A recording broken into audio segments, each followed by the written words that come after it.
ആരിസ്ക പുറത്തെവിടെയും കാണാനില്ലല്ലോ, കാറും കാണാനില്ല. പിന്നെ എവിടെ പോയി? ആവോ പുലർച്ചെ എവിടുക്കാണ്ട് പോണത് കണ്ടിക്കണ്. എവിടുക്കാന്നൊന്നും എനിക്കറിയില്ല. അത് ശരി, അപ്പൊ പുലർച്ചെ പോകുന്നത് കണ്ടിട്ടാണോ ഞാൻ ഇത്രയും നേരം ആരിസ്ക ആരിസ്ക എന്ന് വിളിച്ചേർത്തിട്ടും ഒരു വാക്ക് പറയാണ്ടിരുന്നത്? ഇന്നാലും ഇത് എവിടെ പോയിട്ടുണ്ടാവും ഇത്ര രാവിലെ തന്നെ? ഫോണാണെങ്കിൽ സ്വിച്ച് ഓഫ് ആണ്. ആരിസ്ക എങ്ങോട്ടാ പോണെന്നൊന്നും നിങ്ങൾ ചോദിച്ചില്ലേ? നിങ്ങളെ വരവും പോക്കൊന്നും ആരും അന്വേഷിക്കും പറയൊന്നും വേണ്ടെന്നാണല്ലോ ഈ ഇന്നലെ പറഞ്ഞത്. പിന്നെ അമ്മ അത് ചോദിക്കേണ്ട ആവശ്യം എന്താ? ഓ, ഇവിടെ വാതിലും ചാരി നിൽക്കണ്ടായിരുന്നോ? അന്നോട് ഞാനൊന്നും ചോദിക്കാൻ വന്നില്ലല്ലോ. വെറുതെ രാവിലെ തന്നെ എന്റെ വാലിരിക്കുന്നത് കേൾക്കാൻ നിൽക്കല്ലേ. കേൾക്കാനും പറയാനൊക്കെ ഇനി കെടുക്കണുള്ളൂ മോളെ. ഫോൺ ഓഫ് ചെയ്തിട്ട് ഈ ആരിസ്ക അവിടെ പോയി? ഇന്നലെ എപ്പോഴേ വന്നതാവും. അർഷിയെ, ഇജ്ജ് വെറുതെ വർത്താനം പറഞ്ഞു നിൽക്കാതെ കട്ടൻ കുടിച്ചിട്ട് പോയിട്ട് മുറ്റൊക്കെ ഒന്ന് അടിച്ചോരി കൂട്ടാ. ആമാ പൂടി. ഈ ആരിസ്ക എവിടെ പോയി? ഒന്ന് വിളിച്ചോ നോക്കാന്ന് വിചാരിച്ച സ്വിച്ച് ഓഫ് ആണ്.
ഇത്രയൊക്കെ ചെയ്ത് കൂട്ടിട്ട് ഞാൻ അവിടെ എന്താ ചെയ്യേണ്ട കളിയാ? നിങ്ങൾ പറ. ഇപ്പൊ പറഞ്ഞിട്ട് പോയത് തന്നെ ശരി കുട്ടിയോളെ. ഒരു പരിധി വരെ ഓൾ ഇങ്ങനെ ആവാൻ കാരണക്കാരി ഇമ്മന്നെയാണ്.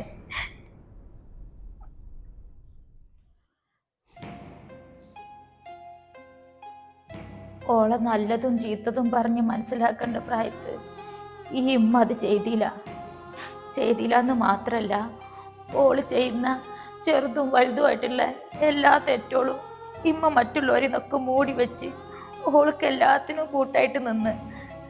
ഇപ്പൊ പറഞ്ഞ പോലെ ഒക്കെ ഈ ഇമ്മാന്റെ കൈവേട് തന്നെയാണ്. നിങ്ങൾ ഇങ്ങനെ കരയാണ്ടിരിക്കുമ്മ. ഇപ്പൊ ഒന്നും ഉണ്ടായിട്ട് പറഞ്ഞതല്ല, അതൊക്കെ പാടി കണ്ടപ്പോ അപ്പത്തെ ഒരു ദേഷ്യം കൊണ്ട് പറഞ്ഞു പോയതായിരിക്കും. നല്ലവും ചീത്തവും തിരിച്ചറിയാണ്ടിരിക്കാനേ ഓള് ചെറിയ കുട്ടിയൊന്നല്ലല്ലോ. അങ്ങനെ ചെറുത് വലുതെന്നൊന്നുമില്ല കുട്ടിയെ.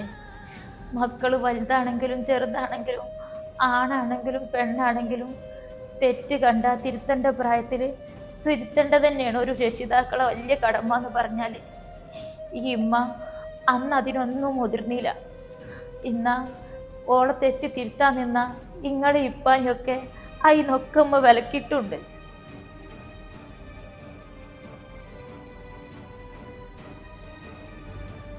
നേരളിയാ, പണ്ടൊക്കെ ഓള് വല്ലതും ചെയ്താലോ പറഞ്ഞാലോ അതിനുള്ള പഴി കെട്ടിയിരുന്നതും തല്ലുകൊണ്ടിരുന്നതൊക്കെ ഞാനും കാക്കിയായിരുന്നു. കുറച്ച് ദിവസത്തിനാണെങ്കിലും അവളെ വാക്കും കേട്ട് ഞാൻ ഉമ്മാനെ തെറ്റിദ്ധരിച്ചു പോയല്ലോ. അത് ഓർക്കുമ്പോഴാണ് എനിക്ക് സങ്കടം.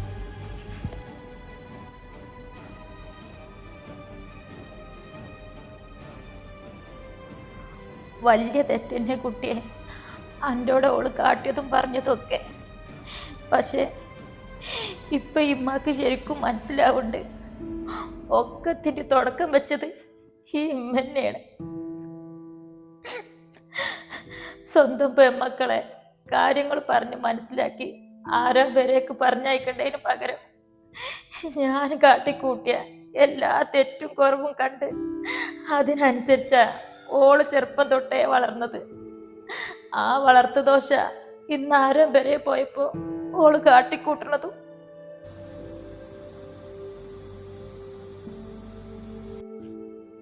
മതി ഉമ്മ കരഞ്ഞത്. ഇങ്ങനെ കരഞ്ഞിട്ട് നിങ്ങൾ ഓരോ അസുഖങ്ങൾ വരുത്തി കൂട്ടിയിട്ട് എന്താ കാര്യം?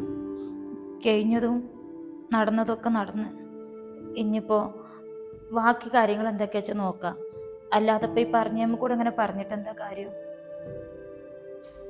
ഇമ്മ പറഞ്ഞത് തന്നെയാണ് ശരി. കുഞ്ഞോള സ്വഭാവം ഇങ്ങനെ ആവാൻ കാരണം ഒരിക്കലും ആരിസിൻ്റെ വീടല്ല. കാരണം ആ വീട്ടിലുള്ളവർക്ക് പരസ്പരം സ്നേഹിക്കാൻ മാത്രമേ അറിഞ്ഞിട്ടുണ്ടായിരുന്നുള്ളൂ. പക്ഷേ കുഞ്ഞോള് വളർന്ന സാഹചര്യം, അവളെ വളർത്തിയ സാഹചര്യം ശരിയല്ലാത്തതുകൊണ്ട് തന്നെ അവളിങ്ങനെ ആയിപ്പോയത്. ഞാൻ ഉമ്മാനെ കുറ്റപ്പെടുത്തി പറഞ്ഞതല്ല സൽമാത്ത. ഞാൻ ഈ വീട്ടിൽ വന്നിട്ട് അധികം നാളൊന്നും ആയിട്ടില്ല. പക്ഷേ ഞാൻ വന്ന സമയം തൊട്ടേ നമ്മളെ വീട് ഇപ്പം ആരിസോ നമ്മളോ കാണുന്ന രീതിയിലല്ലായിരുന്നു എന്നുള്ളത് സൽമാത്താക്കും അറിയുന്ന കാര്യമല്ലേ.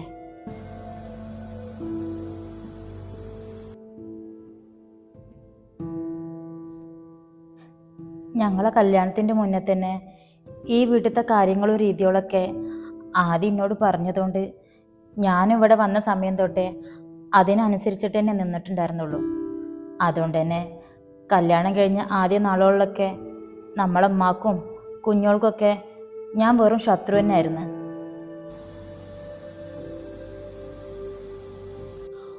ഓൾക്ക് ഓർമ്മ വെച്ച നാൾ തൊട്ടേ ഇവരെപ്പാനെ എൻ്റെ 2 ആമക്കളെ ഓല് കെട്ടിക്കൊടുന്ന ഈ 2 പെൺകുട്ടിയോളി അടക്കി ഭരിക്കണ ഒരു ഉമ്മാനെ ഓള് കണ്ട് വളർന്നിട്ടുള്ളൂ.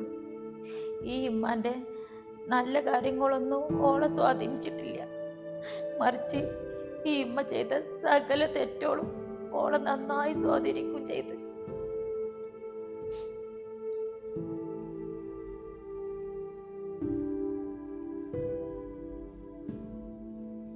കുഞ്ഞോളെ ചെറിയ പ്രായത്തിൽ മരുമകളായി വന്നതല്ലേ സൽമാത്ത. ആ സൽമാത്താനോട് ഇവിടെ ഉമ്മ പെരുമാറിയുന്ന രീതിയും കാര്യങ്ങളൊക്കെ കണ്ടു അറിഞ്ഞും തന്നെ ആവൂലേ അവളും വളർന്നിട്ടുണ്ടാവുക.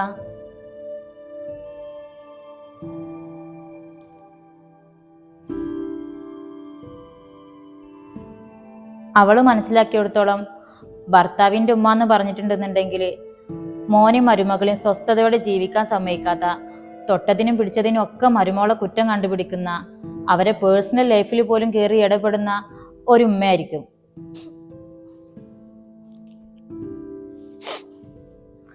ആരിസിൻ്റെ ഉമ്മ അങ്ങനെ ഒരാളേ അല്ല. പക്ഷേ ആ ഉമ്മാനെ ഇതുവരെ മനസ്സിലാക്കാനോ ആ ഉമ്മയുടെ സ്നേഹം എന്താണെന്ന് അറിയാനോ അവൾ തുടക്കം മുതലേ ശ്രമിക്കാത്തത് അവൾ ഇതെല്ലാം കണ്ട് വളർന്നതുകൊണ്ട് തന്നെ ആവും.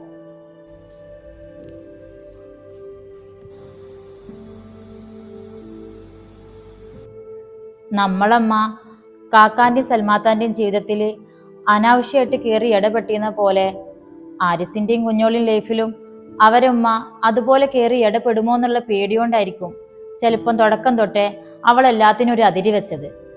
ഇതിലും പറഞ്ഞതിലും കാര്യമുണ്ട്.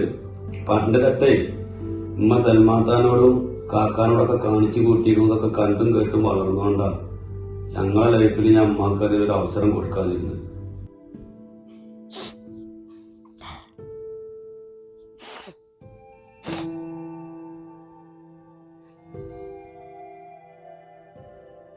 പണ്ട് ആഷിക്കാക്ക ഉമ്മ പറയുന്ന എല്ലാ കാര്യങ്ങളും തെറ്റും ശരിയും എന്താന്ന് പോലും നോക്കാണ്ട് അതുപോലെ അനുസരിച്ചിരുന്നില്ലേ. അതുപോലെ ആരിസിൻ്റെ ഉമ്മ എന്തെങ്കിലും പറഞ്ഞു കൊടുത്താൽ അത് ആരിസും അതുപോലെ കേട്ട് കുഞ്ഞോളോട് സൽമാത്താനോട് കാക്ക പെരുമാറിയുന്ന പോലെ എങ്ങാനും പെരുമാറിപ്പോവോ എന്നുള്ള പേടിയും അവളുടെ ഉള്ളിലുണ്ടായിട്ടുണ്ടാവും. അതൊക്കെ കൊണ്ട് തന്നെ ആയിരിക്കും അവള് ആരിസിൻ്റെ വീട്ടുകാരെ ആരും സ്വന്തമായിട്ട് കാണാത്തതും അവരെ സ്നേഹം എന്താന്ന് മനസ്സിലാക്കാതെ പോയതും.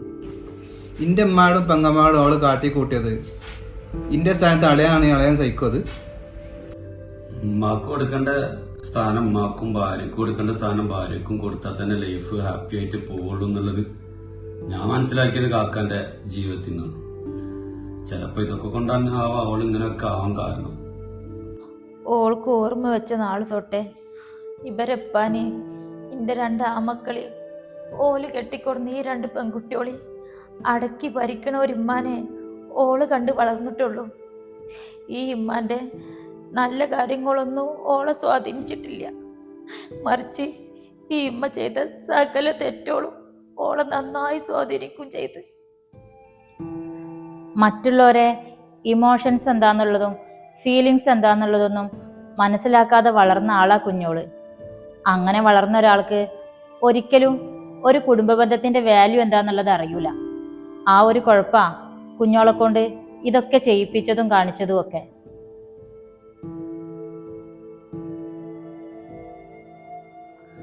ആരെ വേദനിപ്പിച്ചിട്ടാണേലും സ്വന്തം കാര്യങ്ങൾ മാത്രം നടന്നാൽ മതി എന്നുള്ളൊരു മൈൻഡ് അവളെ ഉള്ളിൽ എപ്പോഴും ഉണ്ടായിരുന്നു. അതുകൊണ്ടാ ഒരിക്കൽ ഇമ്മാനെ പോലും അങ്ങനെ ഒരു അവസ്ഥയിൽ ഇട്ടെറിഞ്ഞിട്ട് അവൾക്ക് അന്ന് ആരിസിന്റെ വീട്ടിലേക്ക് പോവാൻ തോന്നിയത്. അതെ ആരിസേ, ഇവിടെ ഉണ്ടായ കാര്യങ്ങളൊക്കെ ആദ്യം എന്നോട് പറഞ്ഞിട്ട് ചേർന്നതല്ലേ. ഇവിടെയും ആവശ്യത്തിലപ്പുറം പ്രശ്നങ്ങളും വർത്തമാനങ്ങളും ഒക്കെ ഉണ്ടായതാ. സത്യം പറഞ്ഞ ഇമ്മ പോലും ഇപ്പോൾ ഓൾക്ക് ശരിക്കും ഒരു ശത്രുവിനെ പോലെ തന്നെയാണ്. അതിന് കാരണം വേറൊന്നുമല്ല, ഇമ്മ ഞങ്ങളെ സ്നേഹിക്കൽ തുടങ്ങിയത് തന്നെ. ഓളെ ഉള്ളിൽ ഇമ്മയും ഓളും ഒരേ കെട്ടായിട്ട് ജീവിക്കുന്ന 2 ആൾക്കാരായിരുന്നു. ഇപ്പോൾ ഓൾക്ക് ഈ കുടുംബത്തിലും ആ കുടുംബത്തിലും ആരോടെങ്കിലും ഒരു തരി സ്നേഹം ഉണ്ടെങ്കിൽ അത് എന്നോട് മാത്രമേ ഉള്ളൂ എന്നാ എനിക്ക് തോന്നിയിട്ടുള്ളത്. ഇനിയിപ്പോൾ എന്തപ്പം ഞാൻ അതിനെക്കുറിച്ച് പറയാമെന്ന് എനിക്ക് അറിഞ്ഞൂടാ.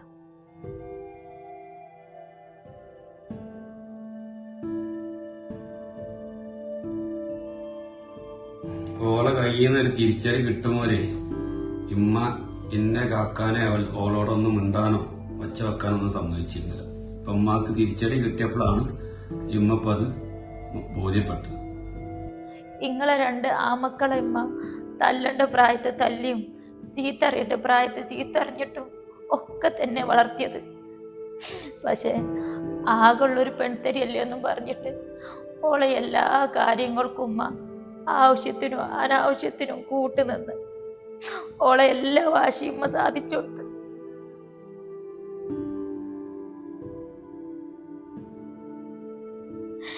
ഇതില് പറഞ്ഞ പോലെ പഴയ ഇമ്മേന്ന് ഒരുപാട് മാറി ഈ ഇമ്മായി മാറിയത് ഓള് കാരണം കൊണ്ട് തന്നെയാണ്. ഞാൻ ഒരുപാട് ലാളിച്ചു സ്നേഹിച്ചു വളർത്തിയ ഓളയിനാൽ തന്നെ പടച്ചോനിക്കത് മനസ്സിലാക്കി തന്ന്. പക്ഷെ പണ്ടത്തെ എൻ്റെ സ്വഭാവം കാരണം എൻ്റെ കുട്ടിയുടെ ജീവിതം പോലും ഇല്ലാണ്ടായല്ലോ ഓർക്കുമ്പോ സഹിക്കാൻ പറ്റില്ല മക്കളെ. ഇമ്മ ഒരു കയറ്റത്തിനൊരു ഇറക്കുണ്ടാവും കുട്ടിയെ. അതുകൊണ്ടൊക്കെ തന്നെ ആയിരിക്കും അത്രയും ലാളിച്ചും സ്നേഹിച്ചും ഞാൻ വഷളാക്കിയ എൻ്റെ മകളാൽ തന്നെ എനിക്ക് ഈ മക്കളൊക്കെ സ്നേഹിക്കാനും മനസ്സിലാക്കാനും പറ്റിയത്. സ്വന്തം പേരിനെ അവൾ ഇത്രയും ചെയ്ത് കൂട്ടിക്കണമെങ്കിൽ എൻ്റെ പേര് അവൾ ചെയ്തിരുന്നേ അത്ഭുതമുള്ളൂ. എന്താ അപ്പം ഞാൻ എന്നോട് പറയാന്ന്? ഇമ്മാക്ക് അറിഞ്ഞൂടെ കുട്ടിയെ, ഒരിമ്മയും മകനും തമ്മിലുള്ള ബന്ധം ഇല്ല കഥ പറഞ്ഞ് തെറ്റിക്കാൻ നോക്കിയിട്ടുണ്ടെന്നുണ്ടെങ്കിൽ അത് പടച്ചോൻ പൊറുക്കാത്ത തെറ്റ് തന്നെ. അത്രയും വലിയ തെറ്റ് തന്നെ ഓള് ചെയ്തത്. അതിന് അനക്ക് ഓൾക്ക് എന്ത് ശിക്ഷ വേണമെങ്കിലും വിധിക്കാം. എന്ത് തന്നെ പറഞ്ഞാലും എന്ത് ശിക്ഷ ഓൾക്ക് കൊടുത്താലും ഈ ഇമ്മക്ക് എന്നോടൊരു വെറുപ്പും തോന്നൂല. ഒക്കെ ഈ ഇമ്മ കാരണക്കാണല്ലോ എന്നാലോചിക്കുമ്പോ ഉള്ള സങ്കടം മാത്രമേ ഇമ്മാക്കുള്ളൂ. ഒക്കെ ഈ ഇമ്മയുടെ വിദ്യ. മക്കളെ നേരം വഴിക്ക് നടത്താനും വളർത്താനും പറ്റാത്ത ഓരോ ഉമ്മാർക്കും ഇതുപോലെ ഓരോന്നും പഠിച്ചോനേക്കിട്ടുണ്ടാവും. ഇമ്മാക്ക് ഇതിൽ വേറെ ഒന്നും പറയാനില്ല. നിങ്ങളൊക്കെ പാടി എന്താ വെച്ചാൽ തീരുമാനിച്ചോളി. ഞാൻ പിടിക്കണോ അമ്മ? വേണ്ട സൽമോ, ഇമ്മൊന്ന് കെടുക്കട്ടെ. ഉമ്മയുടെ കുട്ടിയോള് എന്തൊക്കെയാച്ച കാര്യങ്ങൾ തീരുമാനിച്ചോടി.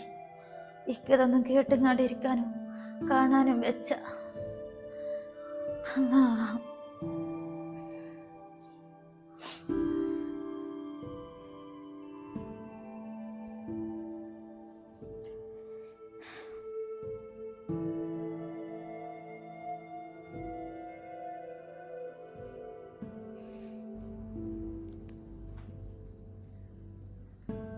ഇത്രയൊക്കെ ആയ സ്ഥിതിക്ക് ഇനി അവൾ എൻ്റെ ഭാര്യ സ്ഥാനത്തായിട്ട് കാണാൻ എനിക്ക് ബുദ്ധിമുട്ടാണ് അളിയ.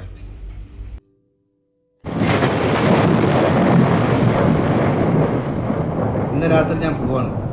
അതിന് മുന്നേ ഇതൊക്കെ നേരിൽ കണ്ട് പടർന്നു വെച്ചിട്ട് ഞാൻ വന്നതാ. ആരിസേ, ഇജി എന്നെ സ്വന്തം താത്താനെ പോലെ തന്നെയാണോ കരുതിക്കണമെന്നൊന്നും എനിക്ക് അറിഞ്ഞൂടാ. പക്ഷേ ഇവിടെ ഇജൊരു മരുവനായി വന്ന കാലം തൊട്ടേ ഞാൻ എൻ്റെ സ്വന്തം അനിയനെ പോലെ കരുതിയിട്ടുള്ളൂ. ആ ഒരു അധികാരത്തിൻ്റെ മുകളിൽ പറയാം. സൽമാത്തൊരു കാര്യം പറഞ്ഞാൽ എൻ്റെ കുട്ടി സമാധാനമായിട്ട് കേൾക്കുമോ? എങ്ങനെ ആയാലും ഇത് എൻ്റെ ഓളി ജീവിതം തന്നെയാണ്. എങ്ങനായാലും ഞങ്ങളെല്ലാവരും അതിൽ വെറും കാഴ്ചക്കാർ മാത്രമാണ്. അത് പൂർണ്ണമായിട്ടും ബാധിക്കുക എൻ്റെ ഓളും ജീവിതത്തിന് മാത്രമാണ്. നിങ്ങളെ ജീവിതത്തിൽ ഇപ്പം ഇജി എടുക്കാൻ പോണ തീരുമാനം അത് എനിക്ക് ശരിയായിട്ട് തോന്നുകയാണെന്ന് വെച്ചാൽ ഇജ് അതിൽ തന്നെ ഉറച്ചു നിന്നോ. പക്ഷേ അതിൻ്റെ മുന്നേ സൽമാത്താക്ക് പറയാനുള്ള കുറച്ച് കാര്യങ്ങളും കൂടി ഇജ് കേൾക്കണം.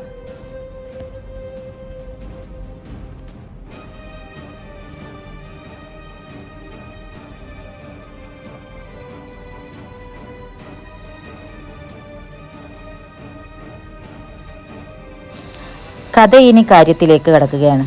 കുഞ്ഞോളെന്ന ഭാര്യയ്ക്ക് ഇനി ആരിസ് നൽകാൻ പോകുന്ന ശിക്ഷ എന്തായിരിക്കും? സൽമാക്ക് ഇനി പറയാനുള്ള കാര്യങ്ങൾ എന്തായിരിക്കും? കനിവിൻ്റെ ഇന്നത്തെ എപ്പിസോഡിനെ കുറിച്ചുള്ള നിങ്ങളുടെ അഭിപ്രായങ്ങൾ കമൻറ്റ് ചെയ്യുക. ഇഷ്ടമായി ലൈക്ക് ചെയ്യുക, മാക്സിമം ഷെയർ ചെയ്ത് സപ്പോർട്ട് ചെയ്യുക. ഇൻഷാ അല്ലാഹ് കനിവിൻ്റെ മറ്റൊരു എപ്പിസോഡിൽ കാണും വരെ മസ്സലാമ.